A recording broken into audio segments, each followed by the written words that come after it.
Apabila kekhawatiran ini berlebihan dan tidak tertata laksana dengan baik dan menjadi sesuatu yang namanya ini kekhawatiran yang hipotesa gitu, cuma diperkirakan, itu biasanya nanti menjadi sesuatu yang gangguan. Contohnya gini dok, ini corona, jangan-jangan batuk sedikit langsung pikirannya aku corona. Nanti kalau aku corona aku sesak nanti gimana kalau tidak tertolong, gimana kalau aku mohon maaf mati dan sebagainya. Padahal hal-hal ini kan hipotesa sebenarnya belum terjadi. Dan ini kalau berkelanjutan terus-terus akhirnya menjadi sesuatu yang tidak baik dan bisa menjadi kecemasan yang sangat luar biasa dan menjadi gangguan dok.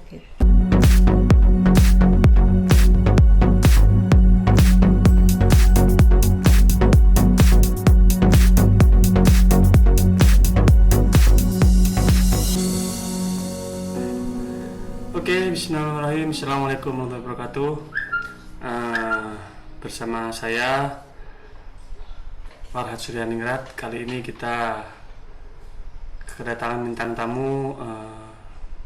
Kalau di luaran itu serem ya ke beliaunya ini, takut dikira gangguan jiwa. Tapi kita sekarang ingin menggali lebih dalam lah. Apa sih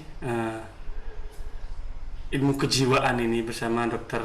Mira ya, spesialis kedokteran jiwa. Selamat malam dok. Selamat malam. Oke, beliau ini praktek di RSUD Sampang dan RSUD Bangkalan ya dok ya? Iya dok. Kalau di Bangkalan jam berapa dok? Di Bangkalan hari Senin dan Selasa. Senin dan Selasa. Karena musim pandemi aja, kalau udah pandemi biasanya sampai Rabu. Senin, Selasa, Rabu, mulai jam 3 sore. Jam 3 sore. Jadi untuk para netizen yang ada gangguan jiwa bisa langsung ke dokter jiwa.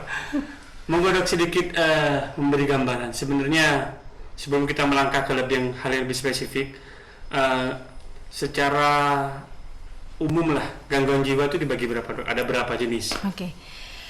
Terima kasih atas waktu yang diberikan. Assalamualaikum warahmatullahi wabarakatuh. Waalaikumsalam.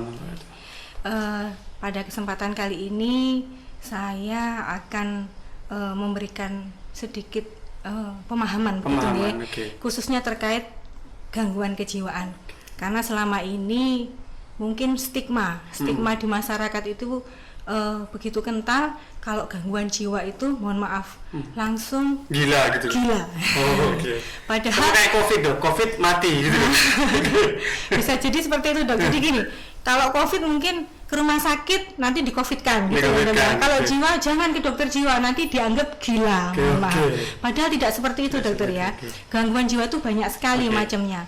Justru gila yang biasa disebut orang awam itu adalah gangguan jiwa yang berat ini dok. Berat ya. Jadi gangguan jiwa berat itu adalah gila kalau persepsinya orang. Tetapi kita sekarang tidak menyebutnya gila dok, tapi dengan orang dengan gangguan jiwa berat begitu. Orang dok. Dengan gangguan jiwa berat ya. ODGJ berat gitu. Karena itu tadi menghindari stigma. Stigma. Dan jadi supaya bukan orang gila definisinya. Begitu nggih. Tapi di masyarakat pengertiannya seperti itu dok. Kemudian ada lagi yang salah dok, antara penyakit saraf dan saraf.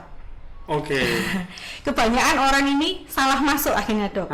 Orang dengan gangguan jiwa masuknya ke polis saraf. Karena di masyarakat sudah sangat familiar, kamu saraf itu adalah gangguan jiwa. Kamu saraf itu gangguan jiwa. Paham ya dok ya? Kalau saraf itu mungkin saraf, nyeri kepala gitu dok. Itu ya yang perlu kami di awal. Kemudian gangguan jiwa itu sebenarnya macamnya banyak.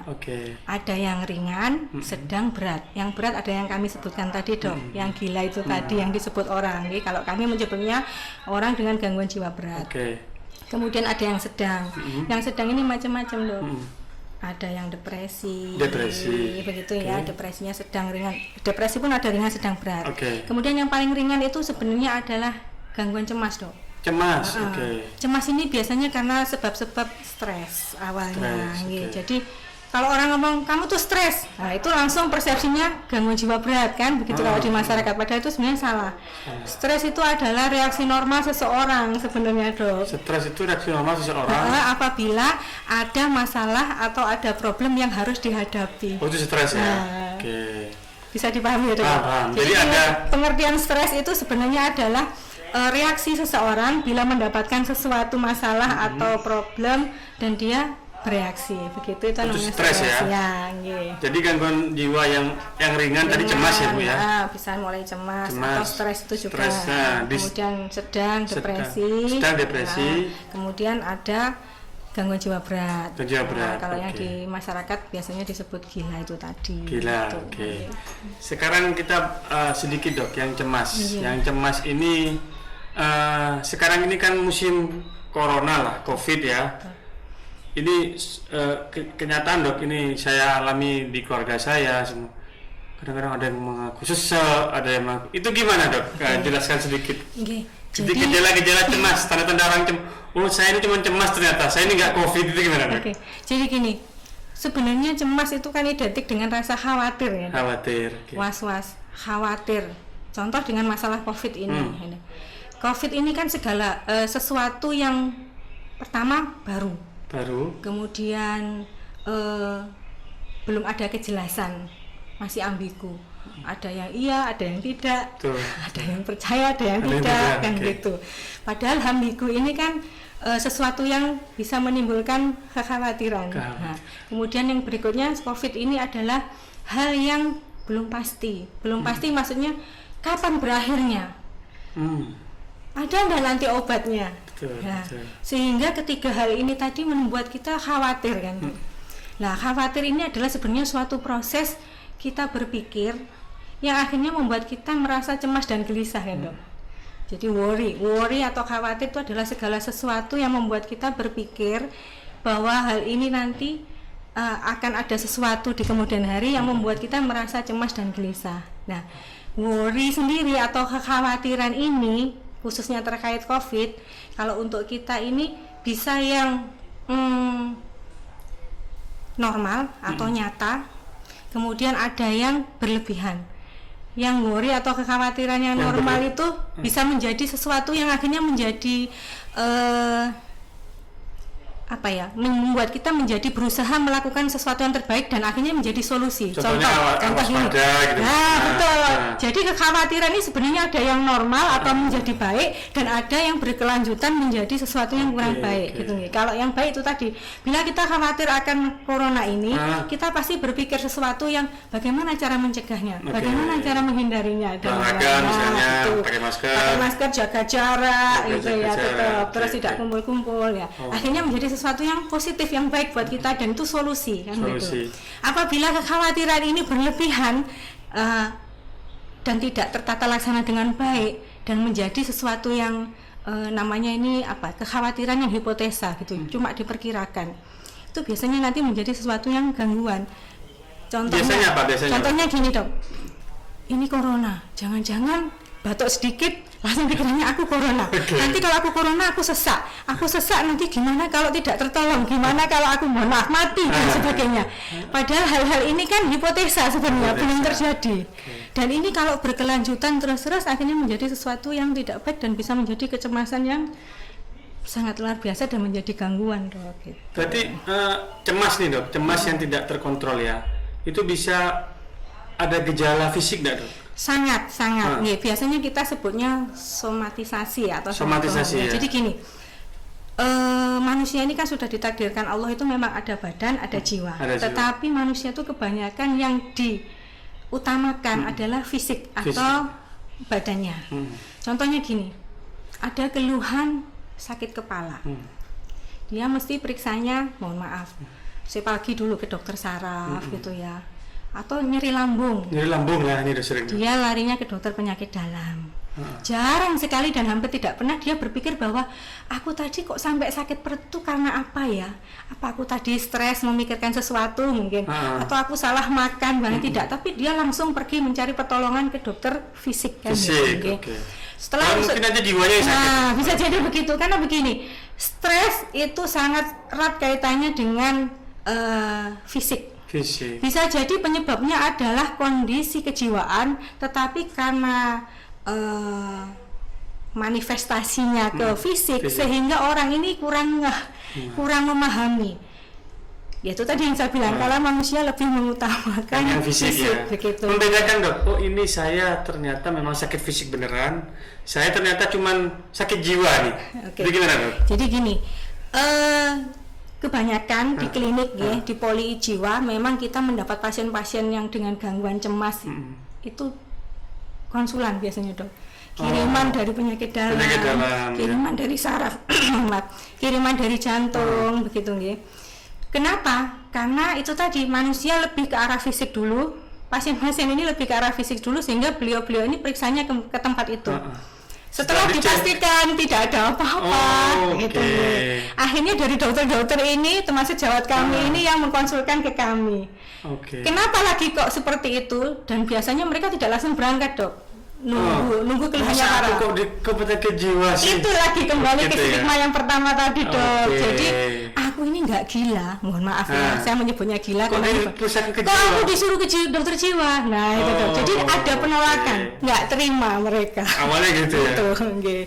Tetapi dok, setelah mereka datang ke jiwa dan kami memberikan penjelasan, alhamdulillah banyak yang membaik.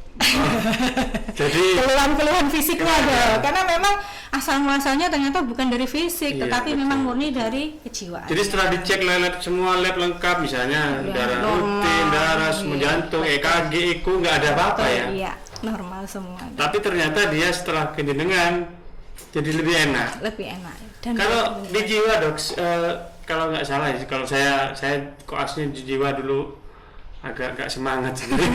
Jadi terapi awal tuh gimana dok? Kalau sudah ternyata nih keluhan organiknya nggak ada, itu jenengan langsung kasih obat atau gimana? Jadi, sedikit ya. Kalau di jiwa itu dokter, obat ini sebenarnya second ya. Jadi yang utama itu adalah sebenarnya bagaimana kita mencari asal muasal dari keluhannya. Contoh misalkan keluhan yang paling banyak itu untuk keluhan fisik biasanya adalah sulit tidur. Kemudian sering sakit kepala, nyeri punggung. Nyeri punggung.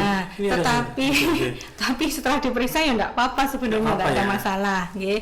Kemudian nyeri lambung itu. Sakit lambung, mesti kebanyakan sakit lambung itu yang sering. Diobatin apa saja sudah macam-macam obat lambung, tapi obatnya habis ya pasti kambuh lagi karena memang asal muasal atau penyebab penyakitnya ini belum diketahui. Dan ternyata setelah diketahui bahwa asal muasalnya adalah dari masalah kejiwaan. Itu digali ya dok ya? Digali nanti. Jadi kita di tempat kami di Poli Jiwa ini ada yang namanya psikoterapi gitu nggih. Kemudian ada anamnesa yang harus mendalam gitu nggih untuk mencari asal muasalnya. Nanti kalau memang diperlukan psikofarmaka pasti kita berikan obat. Yang pilihan terakhir, pilihan kedua ya itu ya setelah sekarang gini dok, ada nggak sih dok kaitannya kejiwaan dengan imunitas? Karena saya tadi sempat ngobrol dengan suaminya jenengan gitu. Jadi ada pasien-pasien COVID itu yang satu sisi ditungguin, satu sisi nggak boleh ditungguin. Kalau tungguin itu ya anggaplah sama-sama positif nih ya. Ada nggak sih dok kaitan bagaimana membangun imunitas baik, positive thinking di saat COVID bagi penderita sekarang, bagi orang yang sudah positif konfirmasi dia dan sakit gitu dok? Sangat erat kaitannya sebenarnya dok ya antara kondisi kejiwaan seseorang dengan imunitas. Boleh dibilang apabila orang itu stres, kemungkinan besar imunitasnya pasti kurang bagus atau turun karena kita pasti mengenal yang namanya serotonin itu dok. Kalau orang stres ini serotoninnya pasti dia akan menurun gitu ya, sehingga imunitas tubuh atau berhubungan dengan kerusakannya ini akan sangat besar begitu nggih. Sehingga sebenarnya kalau terkait pasien COVID support ya terkait kejiwaan itu sangat penting dok. Contoh misalkan orang ini OTG saja dok. OTG. Disuruh isolasi itu sudah sangat berat buat dia. Karena isolasi kan otomatis dia harus meninggalkan, kalau ini seorang istri meninggalkan suami meninggalkan anak-anak begitu nggih. Kemudian kalau dia suami dia pasti juga harus meninggalkan keluarga dan lain-lain dan pekerjaannya otomatis pekerjaannya. Hal ini pasti membuat respon dari stresnya sangat besar kan begitu. Dia pasti akan mengalami stres. Yang seperti saya bilang tadi sebenarnya stres adalah suatu respon seseorang bila ada masalah kan otomatis suruh isolasi, itu kan problem buat dia, stres buat dia, sehingga dia pasti harus membuat mekanisme-mekanisme di dalam dirinya. Nah, dan ini sangat mempengaruhi hormon yang tadi itu dok, serotonin, membuat dia bisa turun. Makanya support secara kejiwaan sangat penting, khususnya support biasanya sih. Jenengan di Pamekasan ikut ngerawat jiwa nggak dok, mendampingi suami? Di Sampang. Di Sampang. Dari. Untuk sering visite nggak? Maksudnya suaminya jenengan dokter paru ya. Oh mah ada yang tuh agak goyang. Ikut visite. Enggak, kalau itu diterapkan, saya usulkan diterapkan juga di Bangkalan begitu loh. Untuk sementara saya memang supportnya dari balik layar dokter. Jadi suami saya kan memang dokter paru di Sampang. Beliau memang merawat pasien COVID dan merawat di ruang isolasi juga, gitu nggih. Sering berdiskusi terkait dengan support ini karena kita sebelumnya kami berdua punya pengalaman terkait pasien COVID dengan stres yang sangat besar dan itu memang ternyata hasilnya kurang baik dok, sehingga kami akhirnya sering berdiskusi bagaimana sebenarnya kaitan erat support support kejiwaan ini untuk pasien-pasien COVID, dan ternyata alhamdulillah memang sangat dibutuhkan dok, gitu nih. Sebagai contoh pasien suami saya yang dokter paru di Sampang itu dengan kalau saya melihat dengan kecemasan, akhirnya saya memberi masukan ke suami bahwa ini kalau diisolasi kan harus sendiri tambah cemas, rasanya ini akan memperburuk gejala. Karena bagaimanapun seperti yang tadi kami bicarakan di depan dokter, stresor ini akan mempengaruhi hormon kortisolnya sehingga semakin turun otomatis imunitasnya akan terganggu kan gitu dok ya. Akhirnya setelah dengan berbagai macam pertimbangan gitu nih yang padahal secara aturan kan nggak boleh. Ya itu makanya dengan pertimbangan dan sudah kita diskusikan, kita benar-benar sudah mempertimbangkan keamanan untuk kedua belah pihak begitu nih dok ya. Akhirnya suami saya memperbolehkan gitu ya untuk merawat isolasi dengan ditunggui caregiver, tetapi dengan syarat-syarat tertentu dok yang sangat ketat begitu nih. Nah itu kan kearifan lokal Bu menurut saya. Jadi gini loh, kalau saya sih ini menjadi masukan ya buat kita, maksudnya buat teman-teman semua. Jadi ya mana yang terbaik nanti kan tergantung kearifan lokalnya masing-masing gitu. Dan alhamdulillah memang membaik dok. Ya. Pasien-pasien COVID yang memang sudah confirm dan membutuhkan isolasi, tetapi diberikan kebijakan untuk boleh ditunggui, ditunggui dengan berbagai macam pertimbangan dan peraturan yang ketat, alhamdulillah membaik. Ya, itu saya bicarakan dengan pelan-pelan. Iya, dengan tim kami nih di RSUD Bangkalan. Karena kan begini dok, di lingkungan kita khususnya, kalau orang sakit nggak ditungguin itu bagaimana kan? Amat sangat jarang dok, gitu nggih. Dan ini lagi yang kami bilang. Lingkungan Madura itu begitu. Dan yang kami bilang tadi di depan dok, bahwa COVID ini kan pertama kali kasusnya. Orang kan pasti banyak kaget itu tadi, dengan kok begini, kok begitu nggih. Nah, ini membuat seseorang kan juga mengalami stres akhirnya. Betul. Kita juga butuh tetap mempertimbangkan kondisi ini kan begitu. Asalkan tetap bisa aman untuk kedua belah pihak, andai kata memang harus ditungguin kan begitu dok. Karena yang jenengan tahu sendiri kan, di sini kalau sakit satu kadang yang nungguin yang besok. Ini saya tidak menyalahkan. Ini kan semua kita dalam proses belajar. Dalam proses belajar mana yang kita sharing gitu loh dok. Jadi kemudian dok ini sudahlah kita bahas COVID ya ini dengan kecemasan, dengan depresi, dengan OTG. Jenengan tadi sudah menjelaskan panjang lebar. Sekarang dok, bagaimana sih dok profil kesehatan jiwa masyarakat Madura umumnya lah? Apa sih yang paling sering diderita oleh masyarakat Madura ini? Sakit jiwanya seperti apa sih? Gitu. Saya kira ini jadi masalah di seluruh Indonesia sebenarnya. Stigma stigma terhadap gangguan jiwa itu masih sangat, mohon maaf, kurang baik sebenarnya. Karena itu tadi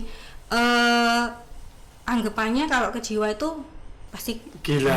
Kemudian kedua, apabila ada anggota keluarganya mengalami gangguan kejiwaan itu biasanya masih malu dok untuk mengutarakan. Kemudian yang berikutnya adalah proses-proses budaya gitu nih, yang sangat kental sekali khususnya di Madura ini akhirnya mengharuskan beberapa keluarga gitu nggih tidak membawa pasien ini ke pengobatan medis gitu dok nggih.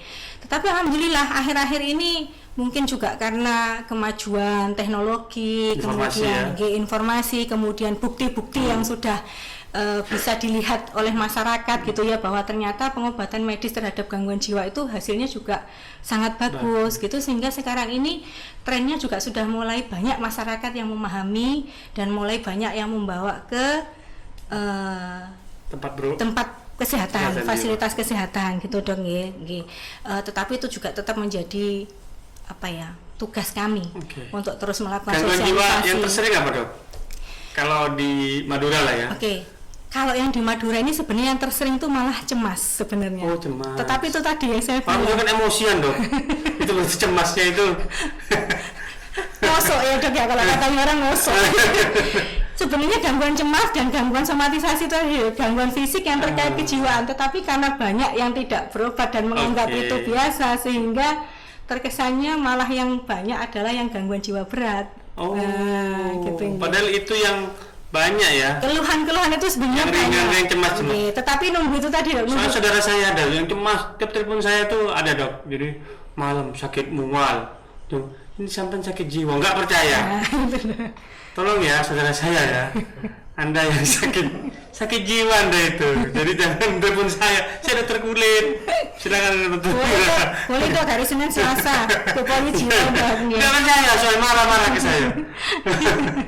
Banyak sebenarnya dengan seperti itu. Ya? Dan keluhan-keluhan yang utama yang mungkin nanti bisa jadi clue ya, sulit tidur. Iya bener, sama clue itu ente itu yang paling banyak dok. Tapi biasanya larinya nanti kalau ke jiwa terakhir dok. Setelah beliau ini shopping dulu ke dokter-dokter yang lain gitu biasanya dok.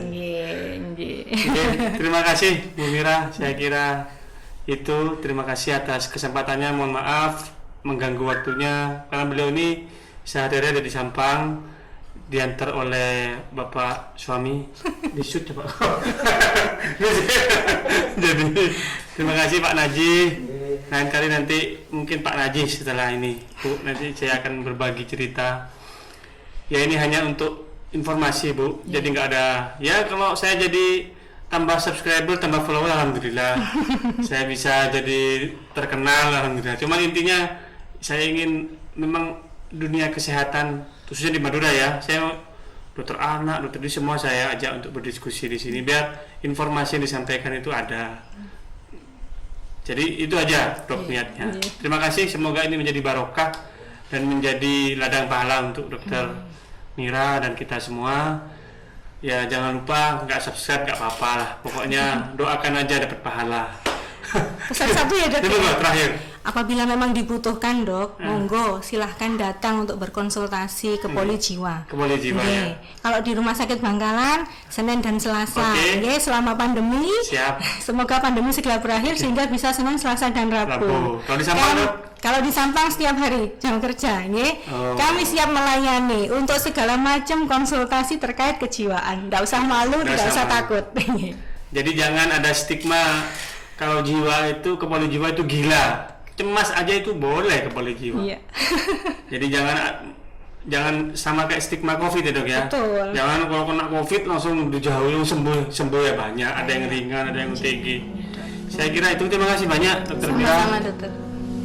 Ya, wabillahi taufiq. Assalamualaikum warahmatullahi wabarakatuh.